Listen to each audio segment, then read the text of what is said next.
Become a master of NLP. Everything you need to know about becoming an expert in NLP, Neuro-Linguistic Programming. Forward.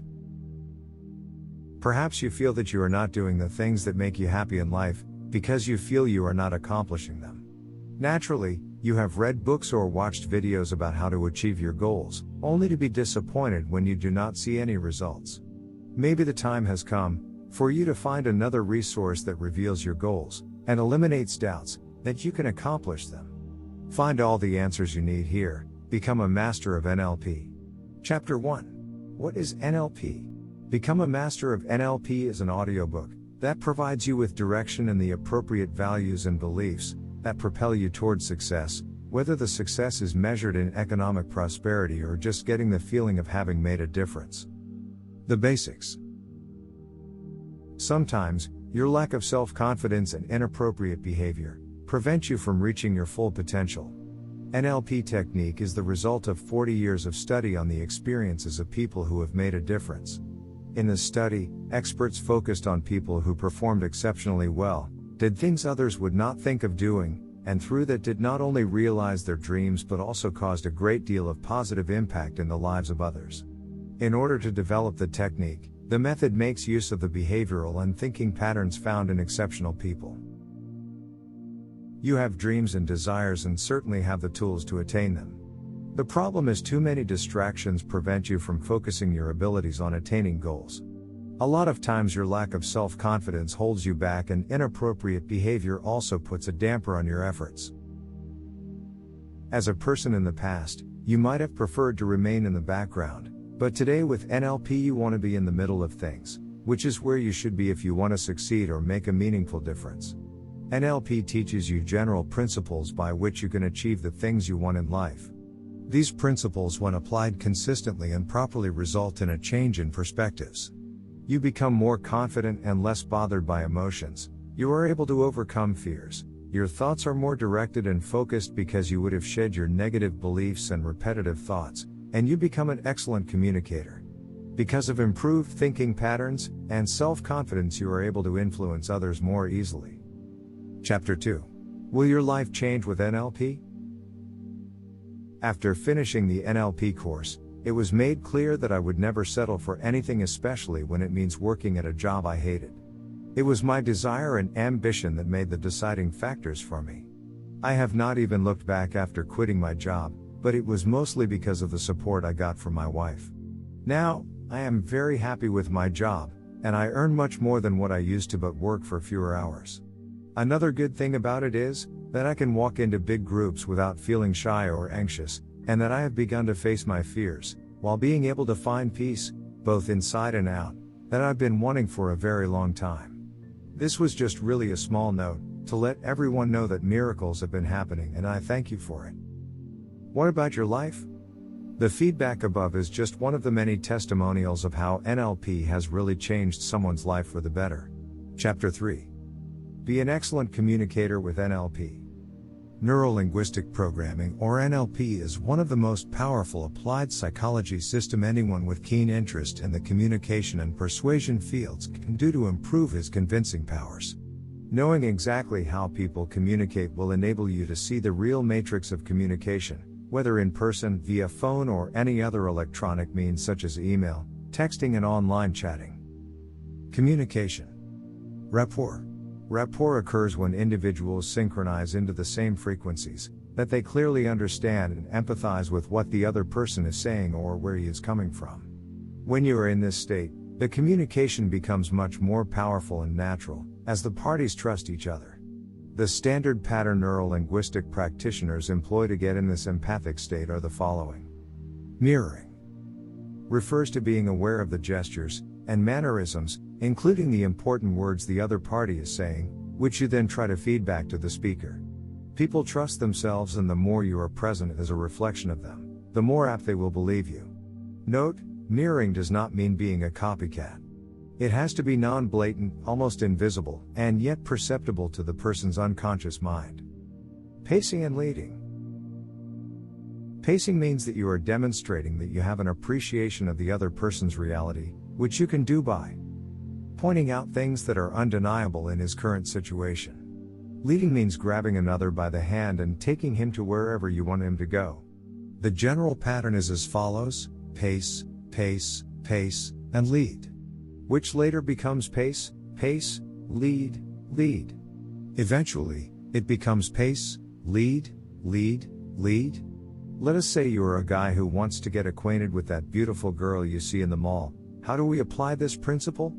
Hi, I know it's completely random, pace, and you probably might think it's weird, pace, as we don't know each other and all, pace, may I please know your name? Lead. The more you get in rapport, the fewer pacing statements you have to make, and you can get away with more leading. An example would be, oh, so you were just waiting for a friend? Pace. Great. Let's go sit down over there. Lead, tell me more about yourself. Lead, but text your friend so she knows where you're at. Lead. That is just an example, and the same pattern can be applied whether for business applications, to resolve family conflicts, getting a better deal on a car, etc. V. A. K. O. G. Visual, auditory, kinesthetic, olfactory, gustatory. Sensory channels. Each person is unique and predominantly communicates on any of these sensory channels.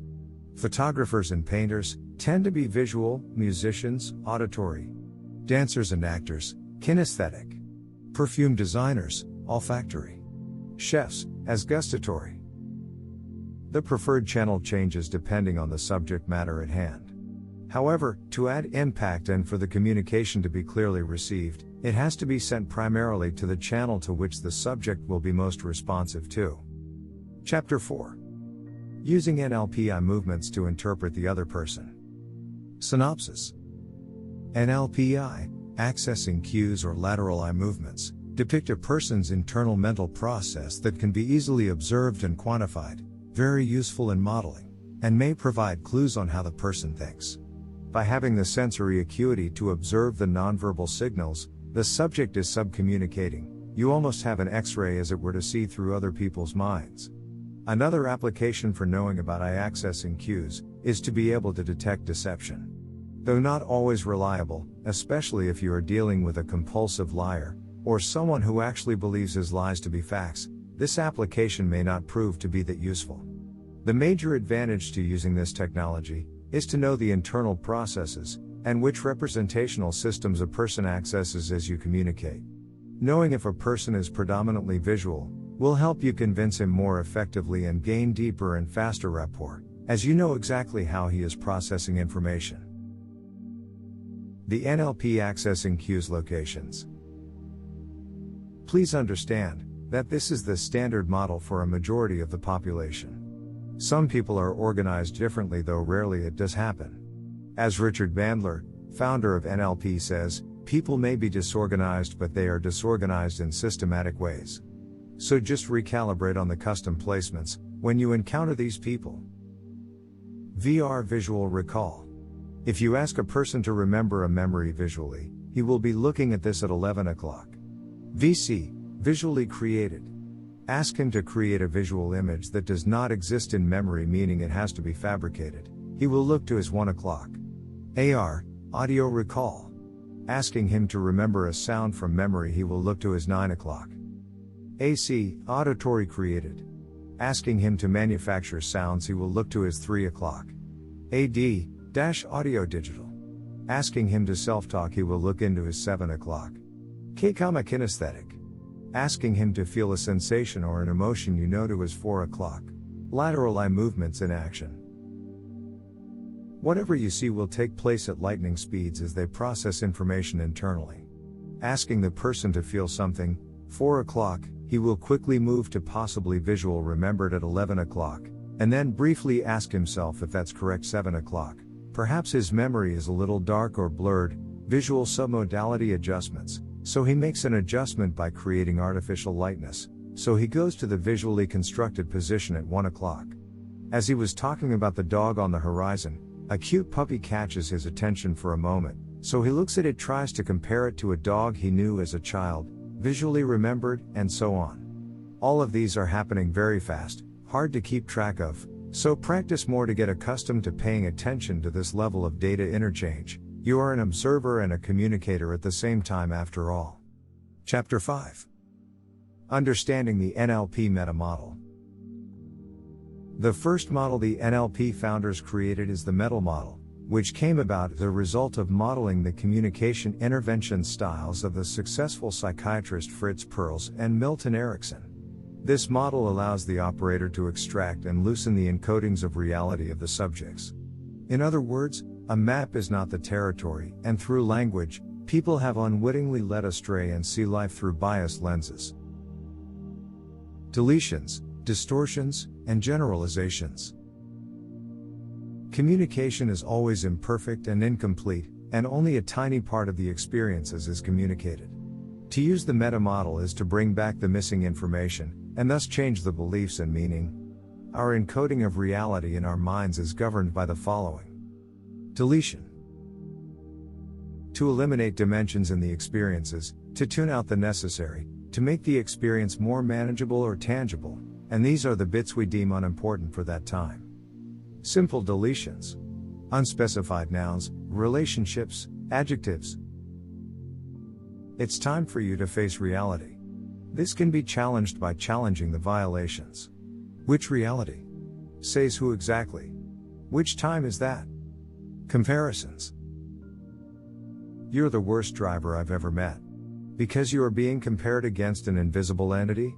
Bring it back by challenging him. Which drivers are you comparing me to? Unspecified verbs. Don't force me to call the cops. Bring back the deletion by challenging him. How am I forcing you to do that exactly? Unspecified referential indices. People hate you. The deletion was the people. Who are these people exactly that you claim to hate me? Lost performatives. You don't look like you belong here. The one making the value judgment is deleted. Bring it back by challenging. Who thinks I don't belong? Distortion. The meaning of the facts or the interpretation of reality is distorted arbitrarily when we do so. Presuppositions. After you bring me tea, please bring the magazine after. Presupposed, the one being ordered will comply to the request, and that the speaker wants tea, that I will drink it, that I am not illiterate and have time to read it, etc. Each of the presuppositions can be challenged. Cause-effect. Look at what you made me do. Speaker has made a cause and effect relationship, that my actions made him do something. Challenge it by. What exactly did you do, and how did I manage to do that? Mind reading. You are just trying to make me look dumb. Speaker assumes to know what we are thinking. Challenge it by asking specifically, how he is able to read our intentions. Nominalizations. Verbs or actions frozen and turned to things or events. I hate his singing. Bring light to the nominalization by unfreezing it. Which parts of his singing do you hate? Delivery? Diction? Style? Voice? Complex equivalences. Why aren't you eating? You hate my cooking, don't you? Speaker puts one statement to mean another thing. You can challenge this by disentangling or questioning how not eating is not equal to hating her cooking. Selective restriction violations. You have the personality of a stump. Attributing properties or values to an entity that does not pose that mode, like a stump is a non-living, therefore will not have a personality. Generalization. Generalization is a shortcut people tend to do to categorize things and events to have one meaning or universal truths. This is one of the things that cause or install beliefs in people. Universals. You always wear that shirt. All men are pigs. Easily challenged by poking holes at always and citing examples for that statement to be untrue. Your priest was also promiscuous? Modal operators. Cans and can't, possibilities, should and shouldn't, judgments, would and wouldn't, contingencies, must and mustn't, necessities. You shouldn't wear that dress. You can't drive home without bringing me pizza. He wouldn't want you to feel sad. You mustn't go out with less than $50 in your pocket. Challenged by pointing out if the request or statement is not complied to, by asking the opposite. What if you can? Would, should, would action? Chapter 6. A successful state of mind. It is difficult to overstate the importance of NLP anchors in the world of neuro-linguistic programming, and they are often misunderstood. The confusion lies in the higher level states, or intensity 9 and 10 states, whereby people expect firing of an anchor automatically generates those same powerful states without conscious effort. They think it works on pure autopilot, which is not the case. Anchoring. Lower intensity emotions and states can be anchored successfully, that they can indeed work automatically when you trigger the anchor.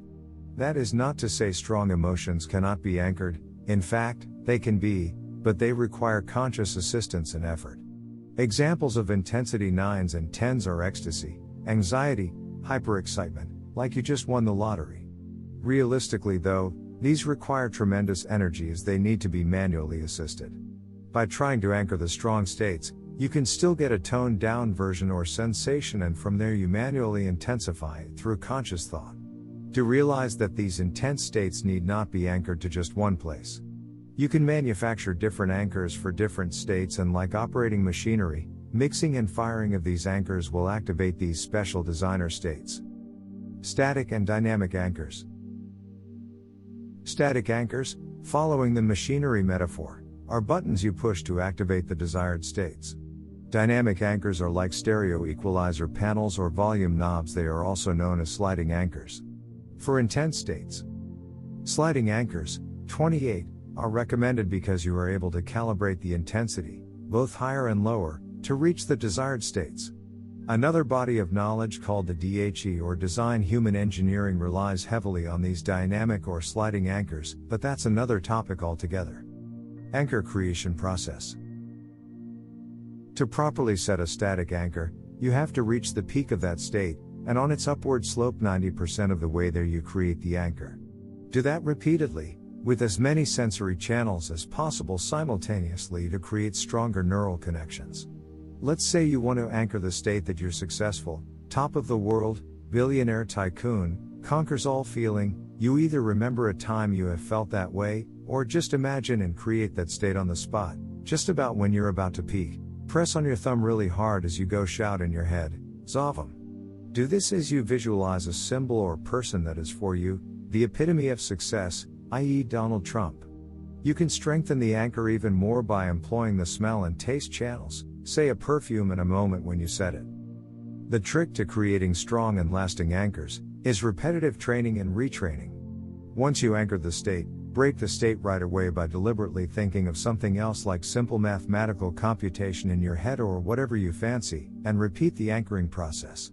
Should you decide to go the dynamic or sliding anchor route, you can choose any location, for example your left arm, get into the desired state and program it to intensify when you pull it up and decrease the feelings when you push it down. Unlike the static anchors, which are simple on and off buttons, these are analog devices like dimmer light switches, or volume knobs where you program in the intensity and weakness of states.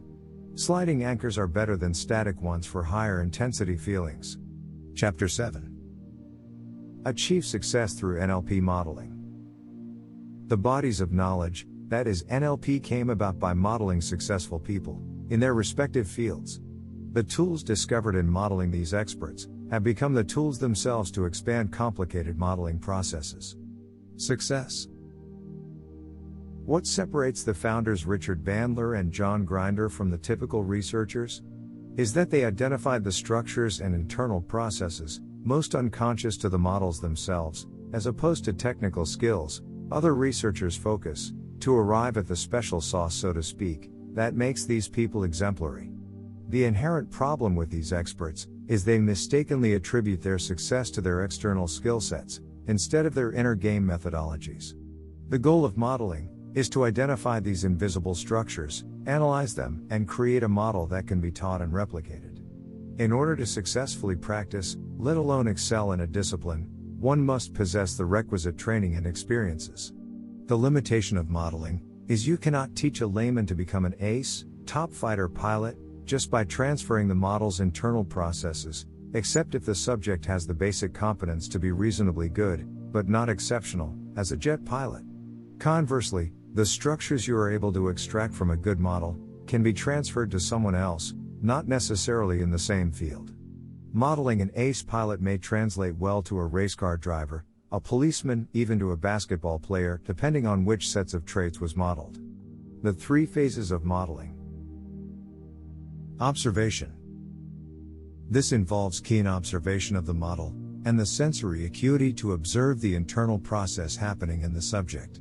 This is where other NLP tools are crucial.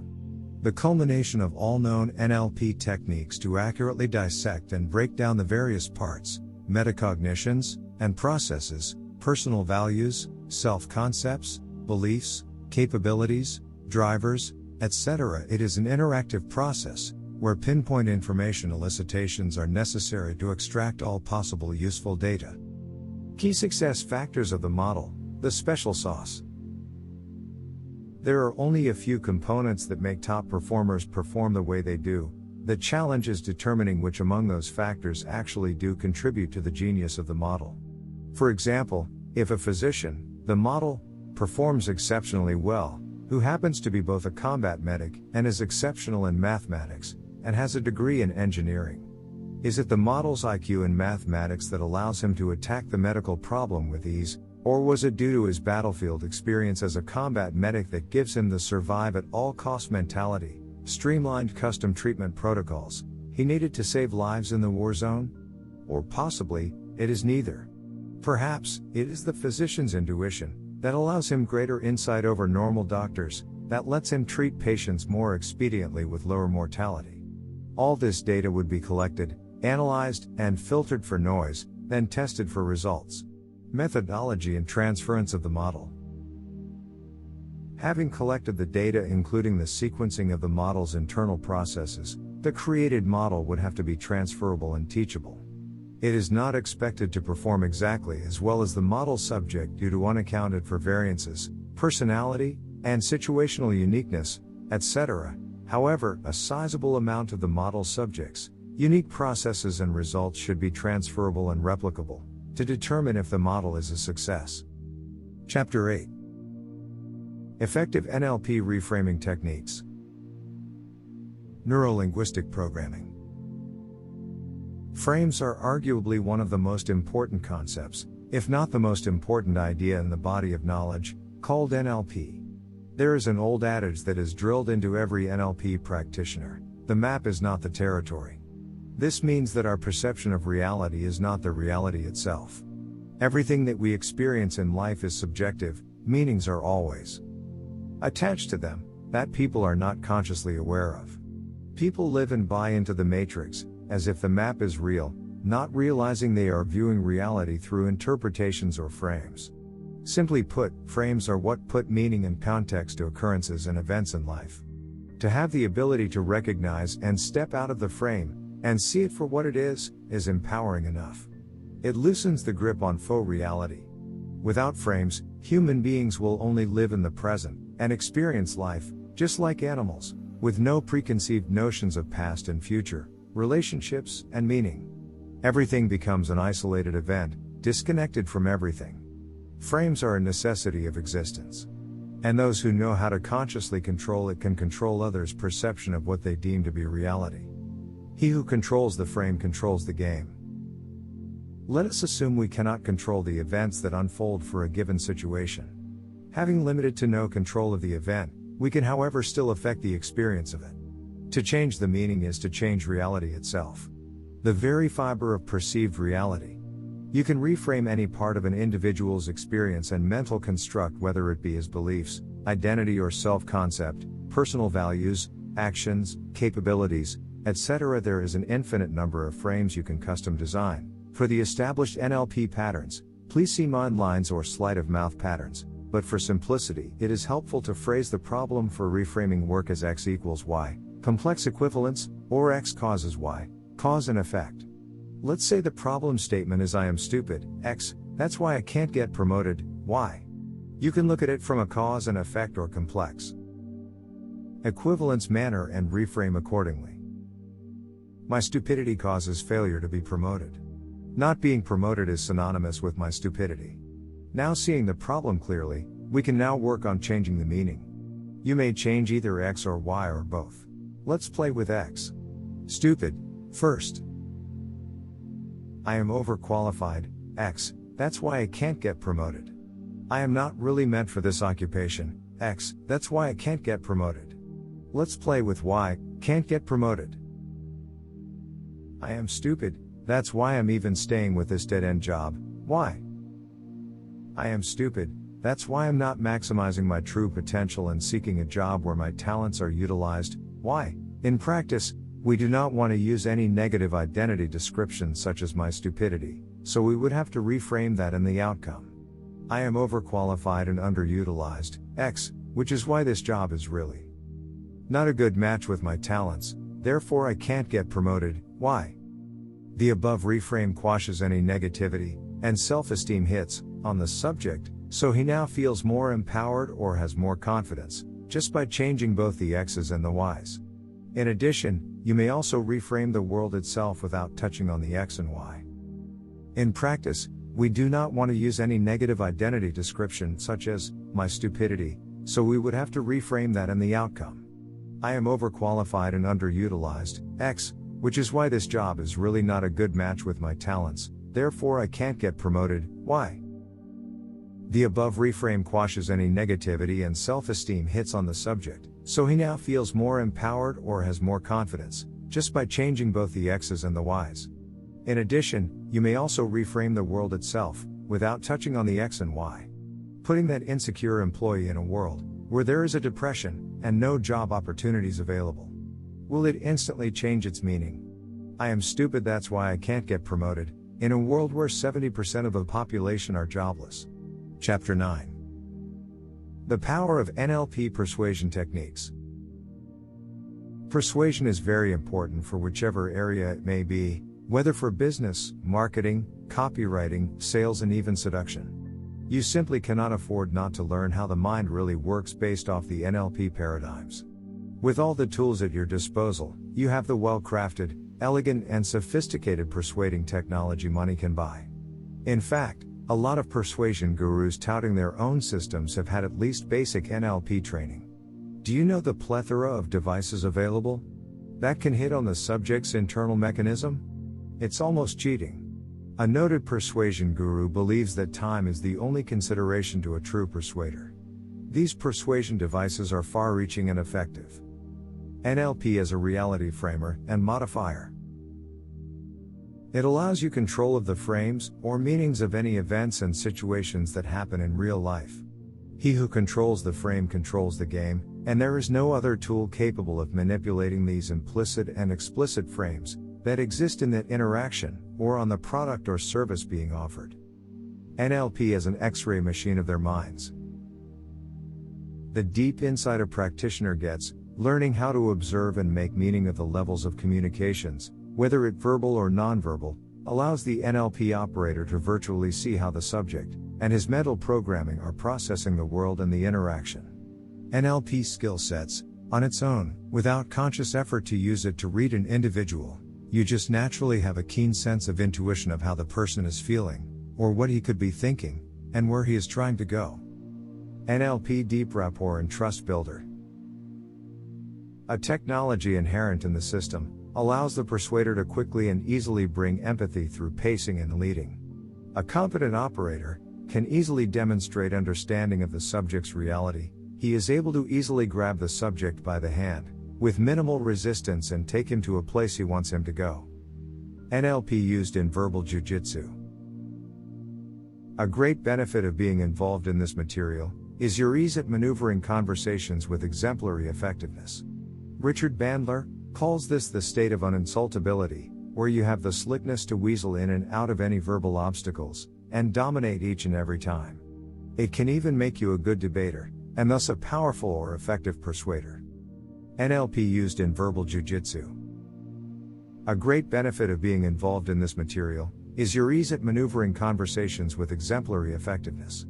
Richard Bandler calls this the state of uninsultability, where you have the slickness to weasel in and out of any verbal obstacles, and dominate each and every time. It can even make you a good debater, and thus a powerful or effective persuader. NLP and modeling excellence.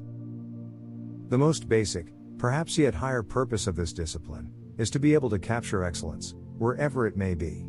To distill all that data, to arrive at a working model, which can be replicated and taught to other individuals, who may want to achieve nearly the same performance levels of the subject modeled after. NLP as an idea. Feelings and Pictures Installer. This system allows you, with or without the prospect's cooperation, to pretty much install anything in their heads. Whether it be pictures, sounds, sensations, emotions, and even erase out any negative influences on the prospect's mind that hinder the persuasion to going in your favor. Though it may sound cold and unethical, technology is morally neutral, and it is how the practitioner's prerogative how he wants to use it as he pleases. Hints on possible areas for reframing. Fears. Everyone has them, both conscious and unconscious. We must work on all these fears and eliminate them one by one. Many fears are concealed in the unconscious and may need to be pried out in order to be tackled directly. Fears of failure, fears of success, fears of taking on a big project, fear of going for what you really want, and many others. Sense of deservingness. At the onset, if you ask what they desire, most will say they want to be successful at whatever endeavor they are currently in. Look deeper and ask them if they feel they deserve success. Some would say yes, others will be in denial and, with reasons why those goals are impossible to achieve, knowing all too well they have the requisite skills and experiences to make it happen. Deep down they do not really feel they deserve to be successful, and each individual factor must be dealt with accordingly. Negative self-image. Growing up, the influences in a person's life sculpts his self-image. If that person came from an abusive household, he might believe he is destined to fail, that nothing he does will ever be good enough. He might even be paranoid and have trust issues with the people in his life. Outlook on life. While perhaps many are optimistic and enthusiastic with life, fully accepting the good with the bad, still the unfortunate few, others actually believe the world is out to get them. The universe is conspiring to make them suffer in every way imaginable. Is the glass half full or half empty? By reframing the negative outlook to the positive, the universe, as you may begin to notice, starts to conspire on your behalf. The principle of synchronicity, like attracts like, you attract what you are, is the principle governing this. Perception of the obstacles and challenges. The privileged few, who are naturally programmed for success, positively think or naturally frame these so-called problems as game challenges to triumph over, like in a video game metaphor. They genuinely do enjoy challenging their abilities to succeed, despite the obstacles the universe throws their way. Core mission and vision. Knowing the what, knowing the how, but not knowing the why, causes deep problems for many, and they do not realize this. Without it, the drive to succeed is kept to a minimum, and fails to center the individual's various powers and competencies in accomplishing his objectives. A person without the why does not have the resilience to go the extra mile and defy the counterforces standing in his way. He will arrive at endless bulk of excuses not to trek on. A person who has found his why will do whatever is necessary to accomplish his missions in life. There is an infinite number of other areas anyone can work on to self-materialize to his life calling.